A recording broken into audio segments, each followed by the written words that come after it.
Good morning, my loves. I am hiding in my car. I'm not really hiding. I just got back from a morning meeting and I am taking a pause before I go inside. I'm taking some transition space and I'm not sure what I'm going to talk about today because I'm just letting it bubble up from source. It is another rainy day in New England. We're getting lots of water here. And as you know, I love rainy days for a reminder to rest and release. I just feel like when the water is flowing outside, sometimes that's a good indicator to let things release inside and maybe shed some tears. I had a really beautiful conversation with this shiny soul this morning. She had such good energy. They had such good energy. I don't know how they identify. I didn't ask to clarify, which was my bad. And it was interesting because they were discussing how they did not feel like they had a lot to offer, and I'm here like noticing all their shiny brilliance. Here come the sirens. And how connected they are to truth, to their inner wisdom. And I'm like, how could you not have a lot to offer? And it turns out that this individual is rather introverted and not comfortable with being seen, which I'm like, I see you, universe. And I shared with her, right, that I'm very much the same, right? That being visible is a really uncomfortable sensation for me. Because I'm a rather introverted human, which seems sort of silly when I'm putting myself out there in videos. And all I can say is this is the way that I've been nudged by the universe, right? Like, I am here to connect people to truth, to their truth, to divine truth. I am here to be a bridge. Being an introvert and a community organizer is sort of a funny dance. So yeah, it's sort of interesting, these boxes we put ourselves in, right? Like well, I can't because I'm this, or I can't because I'm that, or I don't have anything to offer because I'm this or that. And my friends, you are always enough. You are just always enough. You are a shiny bright light. You have everything that the world needs within you in terms of your unique gifts and talents, right? Like, we all have our own shiny essence, like a fingerprint that's unique to us, and we need all of it. We need all of it. Like, let's not leave any talent or shiny brightness on the table. Like, let's put it all out there, because this world is what we make it as a collective, right? And playing small and shrinking serves no one. It doesn't serve you. It doesn't serve me. It doesn't serve me if you're playing small. It doesn't serve your community. It doesn't serve your family. Like, shine in all your shiny brightness. Like, take up space.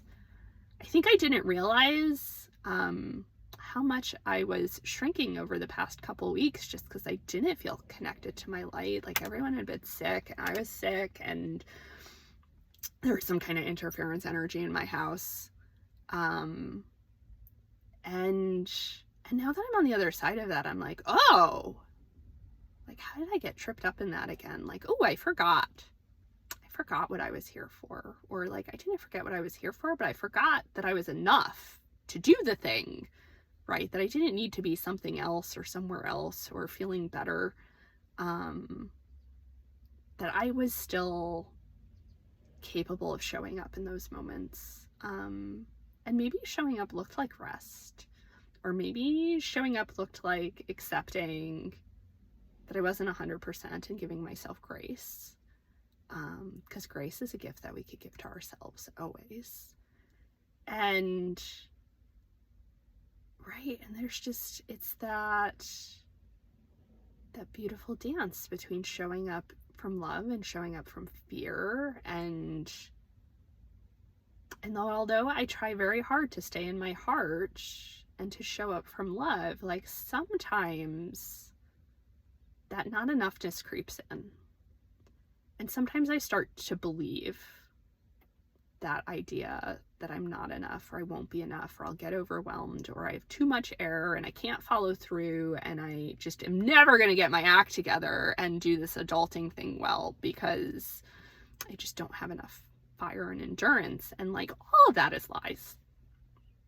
Every bit of it. It's a bunch of rubbish. Because number one, I have lots of fire. I just tend to forget it because when my air gets imbalanced, I get tired really easily. And so I can convince myself that that is my default when it's not. And like, my air makes me very susceptible to everything going around me energetically. And so like, that's exhausting, right? Getting overstimulated really easily is exhausting. Having a non-typical nervous system is exhausting. And like, I hate the idea or those buckets of neurotypical and neurodivergent from the standpoint of, I don't actually believe that anybody is neurotypical. Like, I don't think that there's a normal. I think we classify things into binaries and this and that, and in reality everything's kind of a spectrum and expansive. And so, right, like, my nervous system experience is just very, very sensitive and gets overwhelmed very easily, and that is my daughter's experience too. And I did a really lovely feel and process with one of my peers yesterday, where, right, like, she zeroed in on that immediately about this feeling safe with having that kind of nervous system, and not just my safety, but like my daughter dealing with these same themes, and how we're both in this place of like trying to build safety for ourselves and being out in the world and interacting in the world, because it can feel unsafe when you get overstimulated really easily. And I think that that is the battle that many of us who identify as introverted feel, right? Because we are feeling everything. And perhaps the reason that we don't share a ton and we don't come forward is because we're usually busy observing and taking in information and like really being studious about our environment, right? Just noticing. And because we notice, we're very careful with our words and how we spend our energy. And that's its own beautiful experience, right? And those are the kinds of voices we need. Like, we need the people who are observing, and we need the people who are paying attention. And it's unfortunate that those people are often overwhelmed, right? Because they're paying attention. So I would say, if you are one of those people who observes, and if you are somebody who safely guards your energy, like, yes to looking out for yourself. And also, how would it feel to share some of your wisdom, right? Even if you're sharing it with yourself in a journal, to just write and not monitor that writing. How would it feel to keep an anonymous blog? How would it feel to maybe make a video, even if you don't share it with anybody, and maybe play it back and notice your energy and notice how true things feel, because that can be a self-love exercise. And yeah, it's right, this introduction to showing up, right? Because we need to learn to show up for ourselves, to show up well for others. You can do it, right? You could show up well for others without showing up well for yourself, but then you get depleted, and then you get into the codependent triad, where you need to be mindful of whether you're rescuing, which the ingredient being wait to be asked, or ask if somebody desires help, right? Don't just swoop in and help people and take away their power, because then you are potentially taking their lessons, and then they're going to have to learn it another way. And like, that's a slippery slope to be on, because then you rescue the person and like you never feel appreciated enough, and then you persecute, and then you feel guilty.